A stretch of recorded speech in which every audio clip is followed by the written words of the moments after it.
Hi guys, good morning.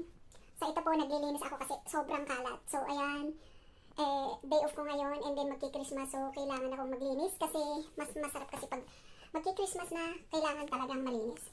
So ayan, yung bintana nilinis ko. Ayan, yung bintana. Nalinis ko na rin yung bintana na to. Ayan, malinis na.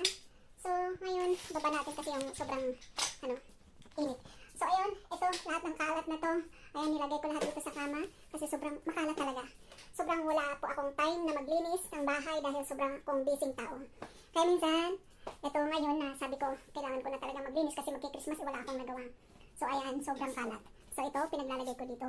Inilabas ko lahat ng kung anong kalat para lang maayos mamaya. Ayan, sobrang kalat po guys. Ayan, sobrang kalat na lagay ko sa mga sopa. Ayan, sobra. As in na makalat. So, nakakahiyaman pero as in, kailangan kong ayusin na lahat kasi nilabas ko lahat para maayos ko. So, unti-unti kong linisin ngayon day off ko. Isang araw akong maglilinis para sakaling maano ko hanggang sa pagdating ng Christmas. So, ayan guys. So, pasensya kayo sa sobrang kalat. Total malilinis din natin lahat yan. Ayan. So, bye muna guys at ituloy kong maglinis. Dahil ayan, yung ano na yan, kailangan ko din linisan yun. So guys, muna.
How clear my window now?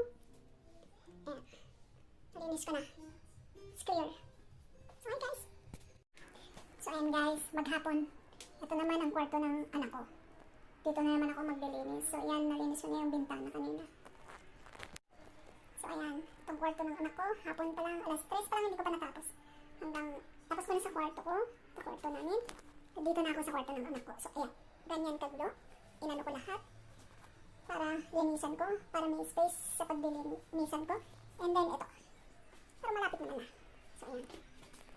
So, guys, tutuloy ko naman mamaya.